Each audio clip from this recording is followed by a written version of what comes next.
Charlie of the Rolling Stones died, and how does the Rolling Stones go on, and all that kind of stuff. But I thought, my Jesus, like you lost your buddy. Yeah, well, it's very difficult to lose friends, you know.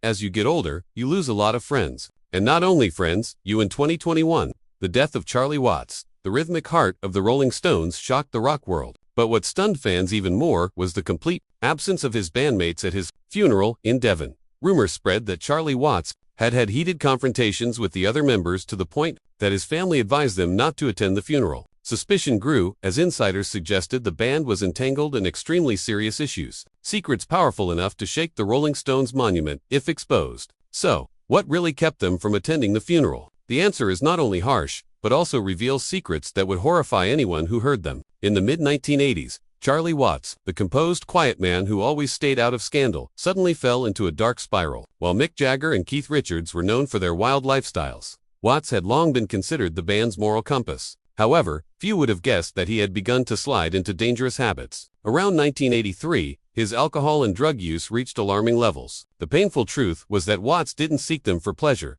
but to temporarily hide the pain from his family's turmoil. That was how I dealt with my problems. I think it was a midlife crisis. This confession came as a shock. People were used to Charlie being the quiet soul. Shirley, the wife who had been with him since the band's early days, endured until his death. And it was only when he stood on the brink that Watts realized if he didn't change, he would lose everything: his career, his life, and his marriage. He eventually escaped the darkness. By the late 1980s, he had even quit smoking. But life had a more grueling challenge in store for him. On August 5, 2021, the rock world was shaken by an announcement. Charlie Watts would not be participating in the No Filter tour, and the man who had stood behind the Rolling Stones drum kit for decades now had to step back due to medical procedure. Then, less than 3 weeks after the announcement, on August 24, 2021, Charlie Watts took his last breath at Royal Bermpton Hospital, Chelsea, London, at the age of 80.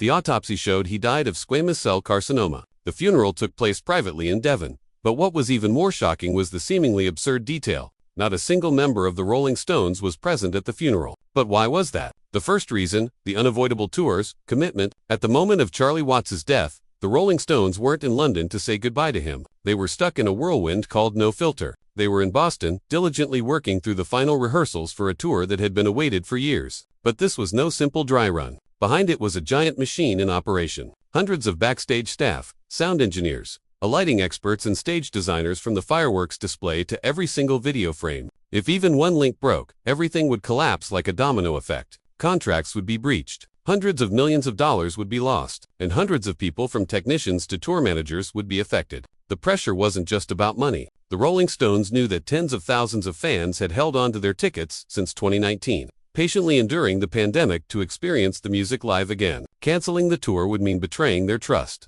And for a band that had become a religion in the hearts of generations, they knew they had no other choice. It was amidst this suffocating pressure that people began to whisper about something even more terrifying than the huge numbers. Had the Rolling Stones long ago shackled themselves to a curse? The second reason, the Never Stop Rolling Stones curse. There is a chilling theory that haunts the fan community. The Rolling Stones have chained themselves to a curse where the music can never stop, even in the face of death. Therefore, when Charlie Watts passed away, the remaining members made a shocking decision to not attend the funeral. For many, it was an unforgivable absence. But for those who believe in the Stones curse, this was a symbolic ritual. They turned the separation into a message: the band will keep playing regardless of loss, regardless of death. The silence at Charlie's graveside was no longer just a space, but a bizarre ritual, cold, yet full of power. It was the band stepping onto the stage without him that became the final farewell. A strange piece of music, as if the Stones wanted to engrave it in history. We don't stop even when the heart has stopped beating. But besides the logistical reasons, there was another factor stemming from Charlie's family. The third reason,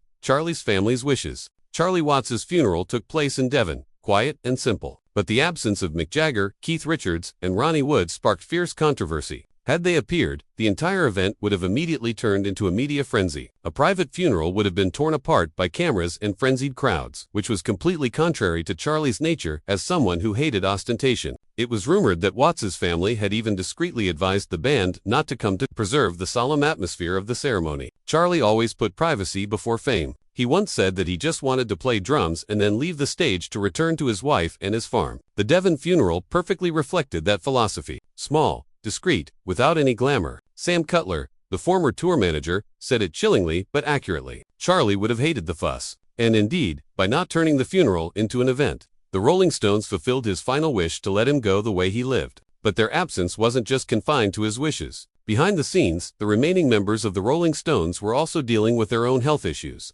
The fourth reason, the band members' health secrets. When Charlie Watts passed away, the world thought the Rolling Stones were immortal legends. But behind the scenes, the remaining members were also battling illnesses. Ronnie Wood had just emerged from a life-or-death struggle. After 2 bouts with cancer, his body was exhausted and his spirit still bore invisible scars. During his recovery, a transatlantic flight was a gamble with his life. Keith Richards, the immortal of rock and roll, was no longer a legend made of steel. After a risky heart surgery, he was forced to avoid all unnecessary stress and shocks. And in the context of the global COVID-19 pandemic, he could not risk leaving the fragile protective bubble around his health. Sources even implied that a member was too close to the brink of death and therefore their absence from Charlie's funeral was a way for them to hide this secret from the media. However, Charlie's death not only took a friend, but also forced the Rolling Stones to face the most brutal side of their own legacy. The fifth reason, a painful way to sever ties. Perhaps this is the most shocking truth. The Rolling Stones are no longer just a simple band. They have become a giant machine fueled by money, legend, and the veneration of millions. And a machine like that is never allowed to stop. And so when the stage lights went out after each show, Mick, Keith, and Ronnie would quietly face the unfillable void. If they had been at the funeral, they would have wept, perhaps collapsing right at Charlie's grave. But by not attending, they chose to preserve their strength to stand strong on stage. And that very repression turned every subsequent performance into a dull, lingering pain. And, as if that weren't bitter enough, the global context at the time tightened their grip even more. The world was still reeling from the storm named COVID-19. The final reason, the tense global situation. In August 2021, the world was still immersed in the shadow of the COVID-19 pandemic. International travel was extremely difficult as flights from the US to the UK came with mandatory quarantine orders lasting several weeks. That meant if Mick Jagger, Keith Richards, or Ronnie Wood wanted to go to Devon for Charlie Watts' funeral, they would have to be confined to a quarantine room. With the Delta variant spreading rapidly, health became an absolute priority. The Rolling Stones' every contact was strictly controlled to protect the members and the hundreds of people who depended on the tours. Breaking that safe zone for a sacred event like a funeral could have plunged the entire tour into chaos. Not only that, but even his closest non-band friends, like longtime collaborators Bill Wyman and Brian Jones, were absent from his funeral. Even death was controlled by quarantine laws and medical barriers. And this time, the Rolling Stones were forced to bow. Despite Charlie Watts' passing, the Rolling Stones found every way to keep him alive with the band. Each night, on the No Filter tour, the stage fell silent. A giant screen lit up showing images of Charlie behind his drum kit. The 2-minute tribute video shared by Mick Jagger, Keith Richards, and Ronnie Wood just days after his death became a touching memento from the moment. Charlie joined the band in 1963 to his final performances. The film ended with an image of his drum kit covered with a small sign that read "Closed," a haunting and powerful symbol of mourning. Not just on screen, the band's atmosphere was also tinged with sorrow. The legendary lips and tongue logo, which was typically a fiery red, now turned black and white like a giant funeral sash draped across the Stones' legacy. In front of the crowd, Mick Jagger repeatedly choked up while mentioning his late friend